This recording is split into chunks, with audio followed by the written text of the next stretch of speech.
السلام علیکم ورحمۃ اللہ وبرکاتہ۔ اعوذ باللہ من الشیطان الرجیم، بسم اللہ الرحمن الرحیم۔ تبارک الذی نزل الفرقان علی عبده لیکون للعالمین نذیرا۔ پارہ نمبر 19 کی تفسیر ہے، یعنی 19۔ اس کے اندر سورہ فرقان ہے، لیکن اس کی شروعات 18ویں پارے کے آخر سے ہوتی ہے، لہذا ہم سورہ فرقان سے شروع کریں گے۔ اللہ سبحانہ وتعالیٰ نے ارشاد فرمایا، بابرکت ہے وہ اللہ تعالیٰ جس نے اپنے بندے پر فرقان اتارا تاکہ وہ تمام لوگوں کے لیے آگاہ کرنے والا بن جائے۔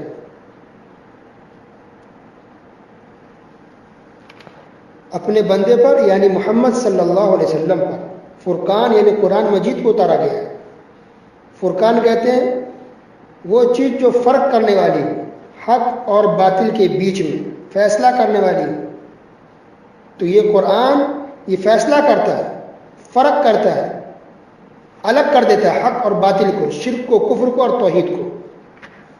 اس آیت سے بھی پتہ چل رہا کہ اللہ سبحانہ وتعالیٰ نے نبی کریم صلی اللہ علیہ وسلم کو دنیا کے تمام لوگوں کے لیے نبی بنا کر بھیجا ہے، تمام انسانوں کے لیے، پوری دنیا کے لیے، انسانوں اور جناتوں کے لیے بھی۔ اس سے پہلے جو پیغمبر نبی آتے تھے وہ خاص علاقے کے لیے ہوتے تھے، خاص ایریے کے لیے ہوتے تھے، خاص ملک کے لیے ہوتے تھے اور خاص وقت تک کے لیے ہوتے تھے۔ لیکن یہ محمد صلی اللہ علیہ وسلم ہمارے آخری پیغمبر ایسے ہیں جن کو اللہ نے قیامت تک کے لیے بنایا ہے اور پوری دنیا والوں اور جہان والوں کے لیے بنایا ہے۔ سبحان اللہ۔ اس کے بعد اللہ سبحانہ وتعالیٰ سورہ فرقان آیت نمبر 12 سے 14 تک کافروں کا ذکر کیا ہے کہ قیامت کے دن جہنم دور سے ہی کافر کو جب دیکھیں گے تو یہ جہنم چیخے گا، چلائے گا، آواز دے گا، اور چاہے کب کافر کو جہنم میں ڈال دیا جائے۔ یہ جہنم کی کیفیت ہوگی کہ جہنم کافر کو دیکھ کے چیخنے لگے گا، چلانے لگے گا، آواز آئے گی دھاڑنے کی، اور کافر بھی اس کو سن پائیں گے کہ یہ جہنم کی آواز ہے، یہ دہک رہی ہے، چیخ رہی ہے، چلا رہی ہے کہ کب کافر کو اس میں ڈال دیا جائے۔ اللہ اکبر۔ سورہ ملک کے اندر تو یہاں تک ہے تکاد تمیز من الغیظ، ایسا لگے کہ جہنم غصے کے مارے پھٹ پڑے۔ تو انسان کتنا ڈر جائے گا کہ جہنم اس کو ڈالا جائے گا، اور جہنم اس طرح چیخ رہی، چلا رہی ہے، اس کی آگ کے انگارے ہیں اور انتظار میں اس کو کافر کو اس میں کب ڈالا جائے۔ پھر اللہ نے کہا کہ جب کافر کو ڈال دیا جائے گا وہ جلیں گے، جب تکلیف پہنچے گی تو یہ کافر دعا کریں گے کہ اللہ موت آ جائے، اللہ مجھے موت ہے، مر جاؤں۔ تو اللہ کہے گا لا تدعوا اليوم ثبورا واحدا وادعوا ثبورا كثيرا۔ سورہ فرقان آیت نمبر 14 کہ ایک موت نہیں، تم بہت ساری موت مانگو۔ گویا کہ طنز کیا جائے گا، یہاں موت نہیں آئے گی کسی کو، قیامت کسی کو موت نہیں آئے گی۔ جہنمی جہنم میں جلتے رہیں گے، جنتی جنت میں رہیں گے، یہاں کسی کو موت نہیں آئے گی۔ اللہ اکبر۔ اللہ ہم سب کو جہنم کی آگ سے محفوظ رکھے، آمین یا رب العالمین۔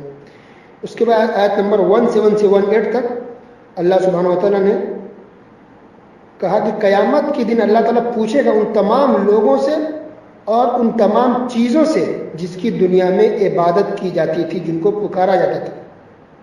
وہ پتھر بھی ہوں گے، مورتی بھی ہوں گے، درخت بھی ہوں گے، سورج چاند بھی ہوں گے، فرشتے بھی ہوں گے، پیغمبر بھی ہوں گے، اولیاء اور بزرگ بھی ہوں گے۔ کیونکہ کچھ لوگ بزرگوں کو پوچھتے ہیں، اب کچھ لوگ نبیوں کو پوچھتے ہیں، جیسے کرسچن عیسیٰ علیہ السلام کو پوچھ رہے ہیں، اس کی بات کر رہے ہیں۔ کچھ لوگ بزرگوں کی بات کر رہے ہیں، کچھ لوگ سورج کی بات کرتے ہیں، اور کچھ لوگ مورتی کی۔ تو جس کی بھی دنیا میں عبادت ہوتی تھی اللہ سبحانہ سب سے پوچھے گا قیامت کے دن، تو سب کے سب انکار کر دیں گے۔ قالوا سبحانک، سب کہیں گے اللہ تو پاک ہے، یہ کیسے ہو سکتا ہے کہ ہم لوگ اس کو کہیں کہ تو میری عبادت کر، میری پوجا کر، میری عبادت کر اللہ کے علاوہ، یہ ممکن ہی نہیں ہے۔ سب کے سب انکار کر جائیں گے۔ اب جو لوگ اللہ کے رسول کی بات کر رہے ہیں، دوسروں کے چوکٹوں پر سجدہ کر رہے ہیں، وہ جان لیں کہ کبھی کام نہیں آئے، بلکہ صاف انکار کر دیں گے کہ ہم تو اسے نہیں جانتے۔ اس کے بعد آیت نمبر 23 کے اندر کافروں کے اعمال کے بارے میں اللہ نے بتایا کہ کافر جو مشرک ہے اس کے اعمال کا انجام کیا ہوگا۔ اللہ نے کہا وَقَدِمْنَا إِلَى مَا عَمِلُوا مِنْ عَمَلٍ فَجَعَلْنَاهُ هَبَاءً مَنْثُورًا کہ کافروں کے اعمال ہم ایسے ہی اڑا دیں گے، یعنی کوئی بھی اس کا بدلہ بہتر بدلہ نہیں ملے گا. کافر مشرک کتنے بھی اچھے کام کر لیں، چیریٹی کا کام کریں، کسی کو ہیلپ کر دیں، پیسے دے دیں، مدد کر دیں، کتنے بھی نیکیاں کافر کر لیں، اگر وہ مسلمان نہیں ہوتا، کلمہ نہیں پڑھتا، اسلام میں داخل نہیں ہوتا، تو اس کا کوئی بھی عمل، کوئی بھی پیسہ، کوئی بھی کوشش قیامت کے دن کام نہیں آئے گی. یہ صاف اعلان ہے، عقیدہ ہے، بھی عقیدے کی بات یاد رکھیں. اور اس بات کو اللہ نے اور بھی کئی جگہ بیان کیا. تو اللہ حباء منصورا کر دے گا کافروں کے اعمال کو، ان کی نیکیوں کو حباء منصورا اللہ کر دے گا. تو حبا کس کو کہتے ہیں؟ حبا، آپ نے غور کیا ہو کہ آپ کے گھر کے اندر روشن دان کھڑکیوں سے، ونڈوز سے جب سورج کی روشنی آتی ہے، سورج کی روشنی، تو اس روشنی میں چھوٹے چھوٹے ذرات نظر آتے ہیں، باریک باریک ذرات. آپ نے کبھی کوشش کی اس کو پکڑنے کی، ذرات کو کوشش نہیں کی تو کوشش کر کے دیکھیں. ذرات نظر تو آئیں گے لیکن وہ آپ کے ہاتھ میں نہیں آئے گا، آپ اس کو پکڑ نہیں سکتے، وہ اتنا باریک ہوتا ہے. اسی کو کہا گیا حباء منصورا. حبا کر دے گا اللہ تعالیٰ، اتنا باریک کر دے، اس کی کوئی حیثیت نہیں رہے گی. اللہ اکبر. تو عمل قبول ہونے کے لیے ضروری کہ انسان مومن ہو، مسلمان ہو. مشرک اور کافر کا عمل اللہ کے قابل قبول نہیں ہے، چاہے کتنا بھی وہ بڑا سے بڑا عمل کر لے. اس کے بعد اللہ نے سورۃ میں ارشاد فرمایا، بہت اہم بات ہے، سورہ فرقان کی آخری بات بیان کر رہا ہوں میں، بہت اہم ہے. سورہ فرقان آیت نمبر 30، آیت نمبر 30، وقال الرسول یا رب ان قوم اتخذوا هذا القرآن مہجورا. رسول کہیں گے قیامت کے دن، اے میرے رب، میری قوم نے قرآن کو تو چھوڑ دیا تھا. اللہ اکبر. قرآن کو چھوڑ دیا تھا، رسول کہیں گے. تو کس نے قرآن کو چھوڑ دیا؟ اس کا کیا مطلب ہے؟ مفسرین نے کیا لکھا وہ دیکھیے. مفسرین نے لکھا کہ اس میں وہ بھی شامل ہے کہ جو عمل نہیں کرتے قرآن پر، وہ اس نے قرآن کو چھوڑ دیا. اور اس میں وہ لوگ بھی شامل ہیں جو تلاوت نہیں کرتے، قرآن کو پڑھتے نہیں ہیں. غور سنیے. اسی طرح وہ بھی کہ جس کو قرآن صحیح سے پڑھنا نہیں آتا، وہ سیکھتے نہیں ہیں. اللہ اکبر. آج مسلمانوں کی بہت بڑی تعداد ایسی ہے جو قرآن صحیح سے پڑھ نہیں سکتے. بہت لفظی غلطی آتی ہے، زبر زیر پیش، الف کاٹ دینا، زبر زیر پیش کو الٹا کر دینا، وہ نہیں پڑھ سکتے. پڑھنا صحیح سے نہیں آ رہا ہے. عمر ہو گئی، شادی ہو گئی، بچے ہو گئے، عورت ہو یا مرد ہو، بچے ہو گئے، ان کو قرآن پڑھنا صحیح سے نہیں آ رہا ہے، وہ اس میں داخل ہیں. پھر مفسرین نے یہ بھی لکھا کہ جو غور و فکر نہیں کرتے قرآن میں، یعنی ترجمہ نہیں پڑھتے، اس کے مطلب تو نہیں سمجھتا اللہ نے کیا بیان فرماتا ہے، تو وہ لوگ بھی اس میں داخل ہوں گے. گویا جو قرآن صحیح سے پڑھنا جس کو نہیں آتا ہے، یا جو تلاوت نہیں کرتے، قرآن کو سجا کے رکھ دیے، رمضان آیا پڑھے اور پھر تاک پہ رکھ دیتے، پھر 1 سال کے بعد ہی قرآن اٹھاتے، گویا ان لوگ بھی قرآن کو چھوڑنے والے ہیں. اور رسول کریم صلی اللہ علیہ وسلم اللہ سے شکایت کریں گے کہ ان لوگوں نے تو قرآن کو چھوڑ دیا تھا. اللہ اکبر. اللہ ہم سب کو ہدایت دے، ہم کو توفیق دے کہ ہم قرآن پڑھیں بھی، تلاوت بھی کریں، غور و فکر بھی کریں، ترجمہ سے پڑھیں، سمجھے بھی، اور صحیح سے پڑھیں. تلاوت صحیح سے قرآن پڑھنا یہ ہر مسلمان کی ذمہ داری ہے. اب قاری نہیں ہو سکتا، اب حافظ ہونا ضروری نہیں ہے، قاری صاحب ہونا آپ کے لیے ضروری نہیں ہے، پر اتنا ضرور ہے کہ آپ کو قرآن صحیح سے پڑھنا آنا چاہیے. اگر آپ صحیح سے نہیں پڑھتے ہیں تو آپ کی پکڑ ہوگی. اور اس کے اندر اللہ نے یہ بھی بیان کیا ہے کہ اللہ تعالیٰ عرش پر ہے. یہ بات بھی کئی جگہ گزر چکی ہے کہ اللہ تعالیٰ کہاں ہے؟ عرش کے اوپر ہے. اللہ کا علم، اللہ کا پاور ہر جگہ ہے، لیکن خود اللہ سبحانہ و تعالیٰ 7 آسمان کے اوپر عرش پر ہے. اس کے بعد ہے سورہ شعراء. شاعر کی جمع ہے شعراء. یہاں اس سورت کے اندر شاعروں کو کی تعریف نہیں کی گئی بلکہ برا کہا گیا ہے شاعروں کو کہ یہ لوگ اچھے نہیں تو بھٹکتے ہیں اس وادی میں اس وادی میں. کیوں؟ کیونکہ حقیقت میں زیادہ تر شاعر ایسے ہوتے ہیں جس کے شاعری میں شرک ہوتے ہیں، بدعت ہوتے ہیں، یا جھوٹی لوگوں کی تعریف کرتے ہیں، حق بات نہیں کرتے، یا وہ بات کہ جس کو انسان پسند کرتا ہے، بس خوش کرنا چاہتے ہیں. شاعروں کا خوش کرنا، لوگ جس پر خوش ہو جائیں وہی کام کریں گے. آج بھی دیکھیں جو مشاعرے ہوتے ہیں یا یوٹیوب پر یا کہیں بھی جو شاعر جو بیان اس کے کلام ہوتے ہیں، جس کے الفاظ جو شاعری ہوتی ہے، اس میں اکثر یا تو شرک ہوگا یا بدعت ہوگا. کوئی نبی کی شان میں اتنے بیان کرتے جا رہے ہیں وہ شرک تک پہنچ جاتا ہے، غلو کر دیتا ہے. یا پیار محبت. عام طور پہ یہ کیا رجحان ہے آج کے اندر، آج کے ماحول میں، کہ شاعری، مشاعرہ، شاعر مطلب وہی پیار محبت، لڑکا لڑکی کی بات، عشق بازی، فحاشی، بےہودگی، وہ باتیں شاعر بیان کرتا ہے. اچھا، پبلک بھی اسی پر خوش ہوتی ہے، تعلیم مارتی ہے. تو شاعری کا یہ مطلب نہیں کہ انسان مطلب شاعری مطلب لڑکا لڑکی پیار محبت عشق، یہ تھنکنگ صحیح نہیں ہے.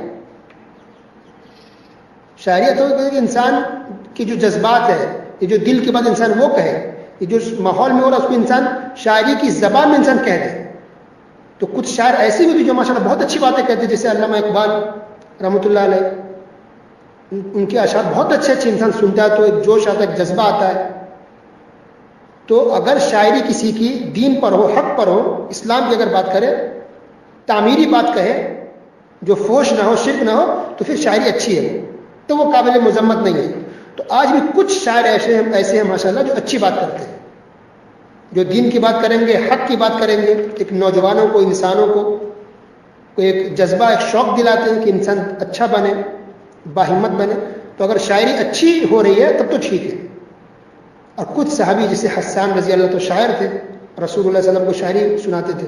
تو اگر شاعری اچھی ہو رہی ہے تب تو صحیح بات ہے، لیکن بری ہے، شرک ہے، بے حیائی، بے ہودگی، لڑکڑ کی بات ہے، پیار محبت ادھر ادھر کی بات ہے، تو بالکل غلط ہے. تو اس کے اندر اصل میں اللہ صلی اللہ علیہ وسلم نے بیان کیا ہے کہ رسول اللہ صلی اللہ علیہ وسلم کو یہ مشرکین شاعر کہتے تھے. تو اللہ تعالیٰ نے شاعر نہیں، تو پیغمبر رسول ہے، یہ شاعر نہیں ہے کہ اپنی طرف سے باتیں کرے، لوگوں کو خوش کرنے والی بات کی تو حق بات کہتے ہیں، جو وہی ہوتی ہے اللہ کے سے وہی کہتے ہیں. نبی یہ شاعر نہیں ہے، بلکہ یہ نبی محمد صلی اللہ علیہ وسلم اللہ کے نبی، سچے نبی اور رسول ہیں. اس سورہ شورا کے اندر آیت نمبر 3 میں اللہ نے کہا لعلک باخع نفسک الا یکونوا مؤمنین، کہ نبی ایسا لگ رہا ہے کہ اگر یہ لوگ مسلمان نہیں ہوں گے، کلمہ نہ پڑھیں، تو لگتا ہے کہ آپ اپنی جان کھو دیں گے. اللہ اکبر. اس سے پتہ چلا کہ محمد صلی اللہ علیہ وسلم کتنے حریص تھے، کتنی تڑپ تھی ان کے دل میں کہ لوگ مسلمان ہو جائیں، کافر یہ مشرکین اسلام میں داخل ہو جائیں. اس کے لیے رات دن محنت کرتے، اسلام کی دعوت دیتے، لوگوں کو سمجھاتے. کتنی تڑپ تھی، کتنی بے چینی تھی کہ اللہ نے یہاں تک کہہ دیا کہ ایسا لگتا ہے نبی آپ ہلاک ہو جائیں گے، وفات پا جائیں گے ان کی وجہ سے. تو اب سوچئے آج ہم امت محمدیہ ہو کے کتنا کام کر رہے ہیں. آپ اور ہم سوچیں کہ اب تک ہم نے کتنے غیر مسلموں کو دعوت دی. گھر کے اندر کام کرنے والی آتی ہے، ایک کافر اگر ہے کہ آپ نے اس کو توحید کی دعوت دی. ڈرائیور آپ کا غیر مسلم ہے کہ آپ نے اسلام کے بارے میں بتایا. بال کٹانے جاتے حجام کے پاس، وہ کافر ہے، کبھی بھی آپ نے اسلام کی دعوت دی. کوئی آپ کا بزنس پارٹنر کافر ہے، مشرک ہے، کبھی آپ نے اللہ اس کے رسول کے بارے میں بتایا ہے؟ اللہ اکبر. بالکل غلط بات ہے. اسلام کی دعوت ضرور آپ دیجیے، وہ اسلام قبول کرے نہ کرے وہ الگ بات ہے. آپ کو مار پیٹ نہیں کرنا، آپ کو جنگ نہیں کرنا، پیار محبت حکمت کے ساتھ اسلام کی دعوت دینا، مسلمان ہونے کے لیے کہنا، اللہ اس کے رسول کے بارے میں بتانا، یہ آپ کی اور ہماری ذمہ داری ہے. اس کے بعد اللہ سبحانہ وتعالی اس صورت کے اندر بہت سے پیغمبروں اور نبیوں کا ذکر کیا، بہت سے پیغمبروں کا. مثال کے طور پر موسیٰ علیہ السلام کا بیان آیا ہے آیت نمبر 10 سے لے کر 6 تک. موسیٰ علیہ السلام ان کی قوم کا ذکر ہے. اس کے بعد اللہ سبحانہ وتعالی نے ابراہیم علیہ السلام کا ذکر کیا آیت نمبر 7 سے 8-9 تک. ابراہیم علیہ السلام نے اپنی قوم کو توحید کی، اسلام کی دعوت دی، اور اس کے بعد ابراہیم علیہ السلام کیا عقیدہ بیان کرے وہ غور سے سنیے. اہم بات دیکھیے، ابراہیم علیہ السلام نے یہ عقیدہ بیان کیا والذی هو یطعمنی ویسقین. ابراہیم علیہ السلام کہہ رہے اپنی قوم سے والذی هو یطعمنی ویسقین، وہی اللہ تعالیٰ جو مجھے کھلاتا ہے، وہی اللہ جو مجھے پلاتا ہے. وَإِذَا مَرِضْتُ فَهُوَ يَشْفِينِ، جب بیمار پڑتا ہوں تو وہی شفا دیتا ہے. وَالَّذِي يُمِيتُنِي ثُمَّ يُحْيِينِ، وہی مجھے موت دے گا، اللہ ہی موت دے گا، پھر اللہ ہی دوبارہ زندہ کرے گا. وَالَّذِي أَطْمَعُ أَن يَغْفِرَ لِي خَطِيئَتِي يَوْمَ الدِّينِ، اور مجھے امید ہے کہ اللہ تعالیٰ قیامت کے دن میری خطاؤں، میری غلطیوں کو معاف فرما دے گا. اللہ اکبر. یہ ابراہیم علیہ السلام کہہ رہے ہیں کہ کھلاتا کون ہے؟ اللہ مجھے کھلاتا ہے، اللہ مجھے پلاتا ہے. آج کچھ مسلمان کیا کہتے ہیں کہ نوازنے والا، غریبوں کو دینے والا تو فلاں بزرگ ہے، فلاں مزار میں جائیے وہ ہمیں کھلاتے ہیں، فلاں بابا وہ ہمیں پلاتے ہیں، فلاں بزرگ ہے وہ ہمیں شفا دیتے ہیں. اب خود سوچئے کہ کچھ مسلمان یہ عقیدہ رکھتے ہیں یا نہیں. یہ اولیاء اللہ، یہ اللہ کے نیک بندے الحمدللہ بہت اونچے درجے پر ہیں، اللہ نے کو بہت اونچا مقام دیا ہے. لیکن یہ بات جو اپنی طرف سے لوگ بنا کے لوگوں کو گمراہ کر رہے، پھیلا رہے کہ یہ بزرگ، یہ ولی ہم کو کھلاتے ہیں، یہ ولی اپنے مریدوں کو پلاتے ہیں، یہ بالکل غلط ہے، یہ شرک ہے، یہ سراسر. اسلام کے خلاف ہے. تو پیغمبر ابراہیم علیہ السلام بھی خود اپنے آپ کو نہیں کھلا سکتے تھے. ابراہیم علیہ السلام کو ابو الانبیاء کہا گیا. رسولوں میں بہت اونچا مقام اللہ نے ابراہیم علیہ السلام کو دیا. تو ابراہیم علیہ السلام نے بڑے نبی پیغمبر ہو کے کہہ رہے ہیں کہ مجھے بھی اللہ ہی کھلاتا ہے اور مجھے بھی اللہ ہی پلاتا ہے. تو اب ابراہیم علیہ السلام کے بعد آنے والے کوئی بھی بزرگ کوئی بھی ولی اتنے بڑے کیسے ہو سکتے ہیں جو کسی کی جھولی بھر دیں, کسی کو کھانا کھلا دیں, کسی گھر میں برکت دے دیں؟ ایسے کیسے ہو سکتا ہے؟ یہ امپاسبل ہے. یہ سراسر اسلام کے خلاف ہے. تو آپ پڑھیے 19واں پارہ سورہ شعراء آیت نمبر 70 سے لے کر 89 تک ابراہیم علیہ السلام نے کیا عقیدہ بیان کیا. اللہ ہی کھلاتا, اللہ ہی پلاتا ہے. اچھا, کچھ لوگ ایسے بھی ہیں جو کچھ مسلمان جو کہتے ہیں بزرگوں کے بارے میں کہ لوگوں تم لوگ گھبراؤ نہیں, پریشان مت ہو, ہمارے پیر صاحب قیامت کے دن ہم سب کو بچا لیں گے. پوری گارنٹی کے ساتھ کہتے ہیں, پورے یقین کے ساتھ کہ اپنے پورے مرید کو بچا لیں گے. اللہ کا عذاب نہیں آئے گا, مرید کو کچھ نہیں ہوگا, ہمارے پیر صاحب بچا لیں گے. ایسا کچھ لوگ کہتے ہیں. تو بھائی جو بزرگ ہیں, کوئی ولی ہیں, ٹھیک آپ جو بیان کر رہے ہیں, کیا یہ بات صحیح ہے؟ آپ کہیں کہ پیر صاحب سارے مریدوں کو بچا لیں گے. یہاں دیکھیے ابراہیم علیہ السلام کیا کہہ رہے تھے, بڑے پیر ہو کر کے کیا کہہ رہے ہیں؟ وَالَّذِي أَطْمَعُ أَن يَغْفِرَ لِي خَطِيئَتِي يَوْمَ الدِّينِ, مجھے امید ہے کہ اللہ تعالیٰ میری غلطیوں کو معاف فرما دے گا. اللہ اکبر. تو ان کی غلطیوں کو کون معاف فرمائے گا؟ اللہ تعالیٰ. وہ بھی اتنے یقین سے نہیں کہہ رہے. ابراہیم علیہ السلام کہہ رہے ہیں کہ مجھے امید ہے, اللہ سے توقع ہے, اس نے ظن ہے کہ ضرور اللہ تعالیٰ ہماری گناہوں کو معاف فرما دے گا. یہ حالت ہے ابراہیم علیہ السلام کی. اور آج لوگ کہہ رہے ہیں پورے یقین کے ساتھ کہ پیر صاحب ہمارے پورے مریدوں کو معاف فرما دیں گے. یہ غلط ہے. مسلمان ساتھیوں, مسلم ماں اور بہنوں اور بھائیوں, اللہ کے واسطے قرآن کی طرف آئیے, حدیث کی طرف آئیے, قرآن کو ترجمے سے پڑھیے. ابراہیم سے آگے اور کیا کہتے ہیں؟ آیت نمبر 87 وَلَا تُخْزِنِي يَوْمَ يُبْعَثُونَ. اللہ کو کہہ رہے ہیں کہ قیامت کے دن اے اللہ مجھے رسوا نہ کرنا, مجھے ذلیل نہ کرنا. اللہ وَلَا تُخْزِنِي يَوْمَ يُبْعَثُونَ, کہ اللہ قیامت کے دن مجھے رسوا اور ذلیل نہ کرنا. اس کے بعد اور بھی بہت سے پیغمبروں کا اللہ نے ذکر کیا. اس کے اندر ایک اہم بات یہ ہے اس صورت کے اندر کہ سارے پیغمبروں نے جب اپنے قوم کو دین کی اسلام کی دعوت دی تو سب نے یہی کہا وَمَا أَسْأَلُكُمْ عَلَيْهِ مِنْ أَجْرٍ إِنْ أَجْرِيَ إِلَّا عَلَىٰ رَبِّ الْعَالَمِينَ, کہ میں تم سے اجرت کا, مزدوری کا, پیسے کا سوال نہیں کر رہا, بلکہ میری مزدوری, میری محنت کا بدلہ تو اللہ تعالیٰ ہی دے گا. یعنی کہ میں دین کی دعوت دے رہا ہوں, اسلام کی تبلیغ کر رہا ہوں, تمہارے ہدیے کے لیے نہیں, تمہارے تحفے کے لیے نہیں, تمہارے پیسے کے لیے نہیں, بلکہ تم دے بھی نہیں سکتے, مجھے تم سے چاہیے بھی نہیں, کہ تم سب اللہ کے لیے کر رہے ہیں. ہماری محنت کا بدلہ, ہماری کوشش کا بدلہ کون دے گا؟ صرف اور صرف اللہ رب العالمین دے گا, بس. تو آج ہم آپ سے کچھ پیسے نہیں مانگ رہے, آپ کا ہدیہ, آپ کا نذران, آپ کا تحفہ نہیں چاہیے, یہ اللہ دینے والا ہے. آپ حق بات کو قبول کر رہے ہیں, قرآن و حدیث پر آ جائیں, اسلام کو مان لیں, اپنے عقیدے کی اصلاح کر لیں, یہی ہمارے لیے بہت ہے. اس کے بعد صالح علیہ السلام کی قوم نے صالح علیہ السلام سے کیا کہا؟ دیکھیے ما انت الا بشر مثلنا, سورہ شورى نمبر 154, کہ اے صالح آپ تو ہماری طرح کے انسان ہیں. ما انت الا بشر مثلنا, آپ تو بشر ہیں, آپ تو بشر ہیں, ہماری طرح بشر ہیں, ہماری طرح کے انسان ہیں. آج بھی کچھ مسلمانوں کو تکلیف ہوتی ہے, ارے نبی کو بشر کہہ دیا, ارے نبی کو انسان کہہ دیا. بھائی یہ تکلیف کافر کو ہوتی تھی کہ ایک پیغمبر بشر کیسے ہو سکتا ہے, ایک پیغمبر انسان کیسے ہو سکتا ہے.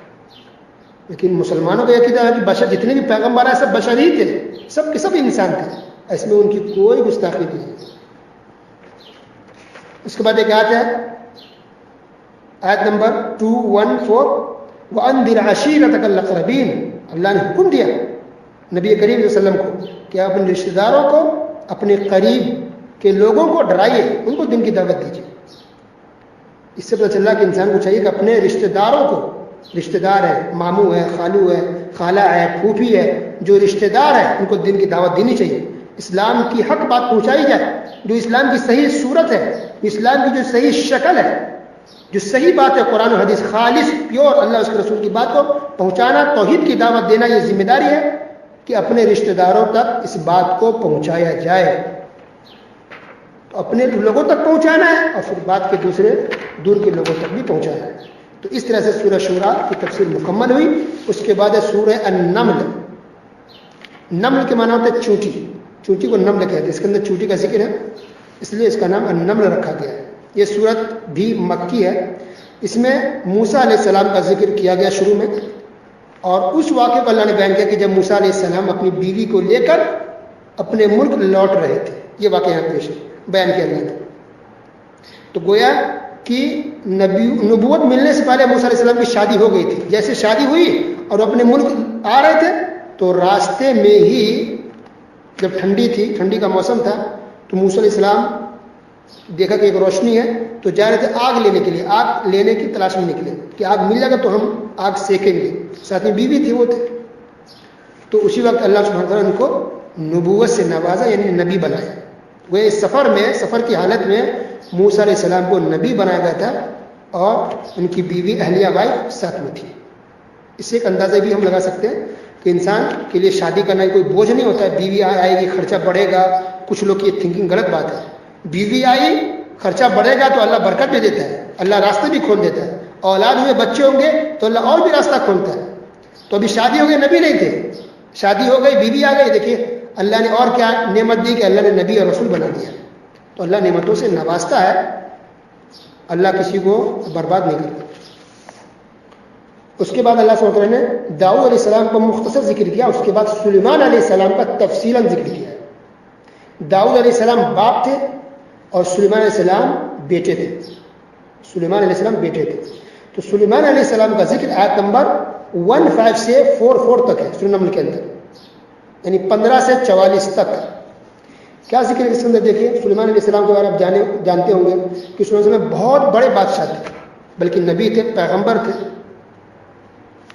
تھے, نبی تھے, اور بہت بڑے حاکم حکمراں تھے. بلکہ ان کی حکومت ایسی تھی جیسی حکومت آج تک کسی کو بھی نہیں ملی. یعنی ان کی حکومت انسانوں پر تو تھی ہی, جناتوں پر بھی تھی, اور جناتوں کے ساتھ ساتھ پرندوں اور جانوروں پر بھی حکومت تھی. ہواؤں پر بھی حکومت اللہ نے دی تھی.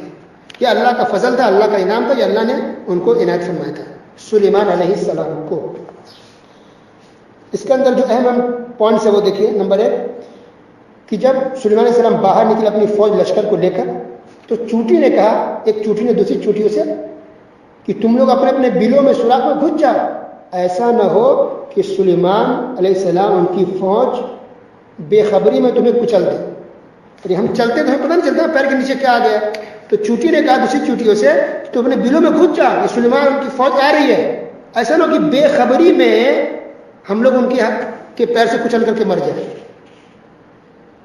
کیا پتہ چل رہا ہے کہ ایک تو سلیمان علیہ السلام عالم الغیب نہیں تھے, دوسرا یہ کہ چونٹی کا عقیدہ دیکھیے, کہ چونٹی کا یہ عقیدہ ہے کہ ایسا نہ ہو کہ ان کو پتہ ہی نہ چلے سلیمان علیہ السلام کو, ان کی فوج کو, اور بے خبری میں ہم مر جائیں ان کے ذریعے سے. یہ چونٹی کا عقیدہ ہے. لفظ کیا ہے؟ لا يحتمنكم سلیمان وجنوده وهم لا يشعرون. یہ چونٹی کہہ رہے ہیں کہ سلیمان علیہ السلام پتہ بھی نہیں چلے گا, مسلمانوں کو پتہ بھی نہیں چلے گا, اور ہم لوگ ان کے پیر کے نیچے آگے کچل جائیں گے, مر جائیں گے, ان کو پتہ نہیں چل پائے گا. اس لیے تم لوگ اپنے اپنے گھروں میں چلے جاؤ, اندر گھس جاؤ. گویا چونٹی کا یہ عقیدہ تھا کہ پیغمبر بھی عالم الغیب نہیں ہوتے, ان کو بھی پتہ نہیں چلے گا. یہ چونٹی کا عقیدہ ہے, توحید یہ عقیدہ ہے. اور آج کچھ مسلمان کیا کہتے ہیں کہ ہمارے بزرگ عالم الغیب ہے, ہمارے خواجہ صاحب یا کوئی بھی ہو بزرگ اللہ کے ولی ہیں, لیکن الحمدللہ, لیکن ان کے بارے میں جو یہ عقیدہ پھیلاتا ہے کہ ہمارے بزرگ ولی عالم الغیب ہوتے ہیں, ان کو غیب کی خبر ہے, سب پتہ چل جاتا ہے کون کیا محسوس کر رہا ہے, کس کے یہاں کیا چل رہا ہے. ہمارے بزرگ ہمارے پیر صاحب گھر میں بیٹھے بیٹھے پتہ لگا لیتے ہیں, ان سے پوچھیے. گویا آج کے مسلمان چونٹی سے بھی گر گئے. آج کے کچھ مسلمانوں سے اچھا عقیدہ چونٹی کا تھا. ایک معمولی چونٹی کا عقیدہ یہ ہے کہ پیغمبر عالم الغیب نہیں ہے. اور آج انسان بلکہ مسلمان اتنا گر گیا ہے کہ چونٹی سے بھی برا عقیدہ مسلمانوں کا ہو گیا ہے. استغفر اللہ, انا للہ و انا الیہ راجعون. اس سے پتہ چل رہا ہے کہ مسلمان, یہ چونٹیاں بھی مسلمان ہوتی ہیں, یہ اللہ کی عبادت کرتی ہیں, اللہ کے سامنے سجدہ کرنے کا عقیدہ صحیح ہوتا ہے. یاد رکھیے, اس سے پہلے کئی بات گزر چکی ہے کہ جتنی بھی مخلوقات ہیں سب توحید پر ہے, اسلام پر ہے, مومن ہے, سب اللہ کے سامنے سجدہ کرتے ہیں. ساری مخلوقیں اللہ کی عبادت کرتی ہیں, ذکر و اذکار کرتی ہیں. ان کی عبادت کرنے کا طریقہ الگ ہوتا ہے, ہم سمجھ نہیں سکتے, لیکن ساری چیزیں اللہ کی عبادت کرتی ہیں. شرک کرنے والے اگر کوئی مخلوق ہے تو صرف اور صرف انسان اور جنات ہے بس. یہ انسان شرک کرتی ہے, یہ جنات شرک کرتا ہے, اللہ کی نافرمانی کرتا ہے. اس کا جتنے بھی مخلوق ہیں سب توحید پر ہے, سب مسلمان اور مومن ہیں. حتیٰ کہ پرندے بھی اللہ کی توحید پر ہوتے ہیں. دیکھیے خاص دلیل بھی اس کے لیے ہے. چوٹی کے بعد اللہ تعالیٰ نے ہدہد کا ذکر کیا کہ جب سلیمان علیہ السلام نے فوج لشکر کو جب لگایا, سامنے لائن لگائی, دیکھا تو ہدہد پرندہ نہیں ہے. سلیمان علیہ السلام نے کہا کہ ہدہد پرندہ کہاں چلا گیا, دکھ نہیں رہا ہے, میں تو اسے بہت ماروں گا, کہاں غائب ہو گیا بغیر پوچھے, یا تو میں اسے ذبح کر دوں گا, مار ڈالوں یا ذبح کر دوں گا. یہ سلیمان علیہ السلام کا ڈھونڈ رہے ہیں. تو اس کے اچانک پھر تھوڑی دیر کے بعد ہی ہدہد پرندہ آیا اور کہا کہ اے سلیمان, آپ کو پتا ہے کہ ایک جگہ میں نے دیکھا کہ ایک عورت اللہ کو چھوڑ کر سورج کی پوجا کر رہی ہے. وہ عورت ہے, بادشاہ ہے, حکومت ہے اس کی, اور اس کی فوج کے لوگ, اس کی رعایا, اس کی قوم کے لوگ سورج کی پوجا کر رہے ہیں.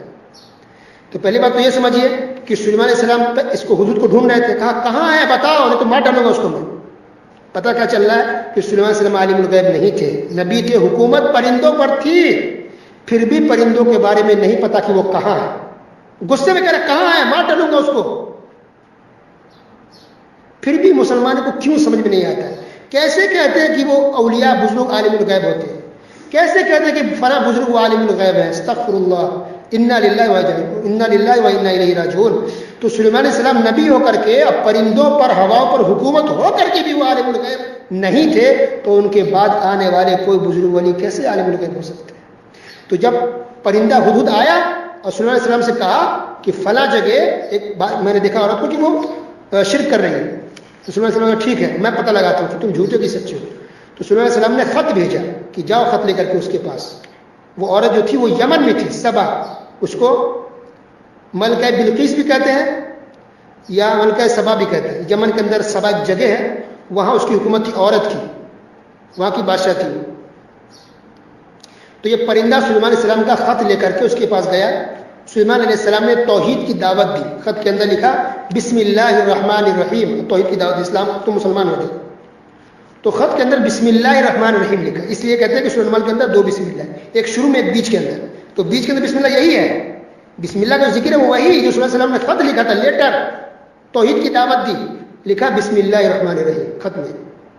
آج مسلمان کیا لکھتے ہیں خط میں, 786 786 786 گھروں پہ لکھتے ہیں 786, اور جگہ لکھتے ہیں کتابوں میں, کاپی میں 786, بچے بھی سیکھتے ہیں 786. استغفر اللہ, کہاں سے آپ نے سکھا دیا آپ کو؟ کہاں قرآن میں تو کہیں بھی نہیں 786 ہے, حدیث میں کہیں بھی 786 نہیں ہے. 114 صورتوں میں قرآن میں سب جگہ بسم اللہ ہے, سوائے ایک سورۃ توبہ کی, لیکن 786 تو کسی ایک صورت میں بھی نہیں ہے. تو اگر 786 کا مطلب بسم اللہ الرحمن الرحیم اگر ہوتا تو کسی ایک صورت میں تو 786 ہوتا. اسے پیغمبر محمد صلی اللہ علیہ وسلم نے بھی اگر خط اور لیٹر لکھا بادشاہوں کو تو سارے خطوط میں بسم اللہ الرحمن الرحیم لکھتے تھے. آپ صلی اللہ علیہ وسلم نے کبھی بھی کہیں بھی کسی بھی لیٹر میں آپ صلی اللہ علیہ وسلم نے 786 نہیں لکھا ہے. تو گویا کہ بسم اللہ الرحمن کا رواج بہت پہلے سے پیغمبر پچھلے قوموں میں اور پچھلے پیغمبر بھی بسم اللہ الرحمن الرحیم کا استعمال کرتے تھے, 786 کا نہیں. تو اب لیٹر گیا, جانے کے بعد تھوڑی تردد میں تھی وہ ملکہ. اس کے بعد پھر وہ سلیمان علیہ السلام کے پاس آئی. جب آئی, مختصر بیان کر رہا ہوں میں, تو سلیمان علیہ السلام کا محل تھا. جو وہ محل میں گھسی وہ مل گیا. بہت بڑی بادشاہ, بہت مالدار بھی تھی, وہ بہت پیسے تھے اس کے پاس. اس کا تخت مشہور ہے. اس کے تخت کو اٹھا کر بلقیس اس عورت کے تخت کو یمن سے اٹھا کر کے فلسطین لا گیا, کیونکہ سلیمان علیہ السلام فلسطین میں تھے. تو اس کے تخت کو چند سیکنڈوں میں یا منٹوں میں اس کے تخت کو اٹھا کر کے یہاں لا دیا گیا سلیمان علیہ السلام کے پاس. اور وہ حیران نہ گئی یہ عورت دیکھ کر کہ لگتا ہے کہ میرا ہی تخت ہے. تو جب سلیمان علیہ السلام کے محل میں جب یہ داخل ہو رہی تھی یہ عورت, تو اس نے سمجھا کہ پانی ہے, اپنے کپڑے اٹھا لیے تھوڑا سا پیر کا کہ بھیگ نہ جائے. پھر دیکھا کہ تو پانی نہیں ہے, یعنی شیشے تھے, شیش محل جس کو کہتے ہیں, فرش پہ شیشے, دیوار میں شیشے تھے. تو دیکھ کے ایک دم حیران رہ گئے کہ ایک تو میں خود حکومت میری تھی, اتنی بادشاہت میں ہم تھے, اتنی بڑی نعمتوں میں, اور اتنا بڑا تخت تھا ہمارا, الحمدللہ. لیکن سلیمان علیہ السلام کو اتنا بڑا تخت ہے یا اتنی بڑی چیز، اتنی بڑی اللہ نعمت دی ہے، یہ ضرور پیغمبر نبی رسول ہے. وہ فوراً اسی وقت وہ مسلمان ہو گئے. الحمدللہ الحمدللہ. تو یہاں تک اللہ سبحانہ وتعالیٰ نے بیان کیا کہ وہ عورت مسلمان ہو جاتی ہے اور یہاں پر سلیمان علیہ السلام کا واقعہ ختم ہو جاتا ہے. تو اس طرح سے 19ویں پارے کی مختصر تفسیر ختم ہو گئی. اللہ سبحانہ وتعالیٰ سننے کے ساتھ عمل کی توفیق عطا فرمائے. والسلام علیکم ورحمۃ اللہ وبرکاتہ.